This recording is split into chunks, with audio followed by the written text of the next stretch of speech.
Hello guys आज के भिडियोते आलोचना करब A:B इक्वल 3:7 एवं B:C इक्वल 8:5 হয় তবে A:C কত হবে।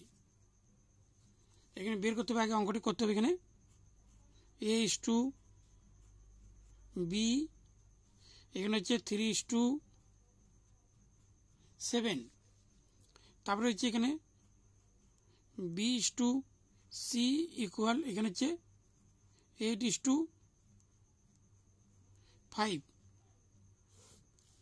তাহলে এখানে আগে লিখতে হবে A, তারপরে হচ্ছে B, তারপর এখানে C। তাহলে এখানে গুণ করতে হবে 3×8 = 24, তার ইস্টু দিতে হবে। এখানে B রয়েছে এই জন্য এখানেও গুণ করতে হবে। তাহলে 7×8 = 56 তারপরে এখানে হচ্ছে 5×7 = 35। তারপরে এখানে বলা হয়েছে A:C, তাহলে এখানে A:C, তাহলে এখানে A রয়েছে প্রথমে, তাহলে A হচ্ছে 24 তারপরে C, অর্থাৎ C রয়েছে, C এটা 66, তাহলে হবে কত এখানে 35।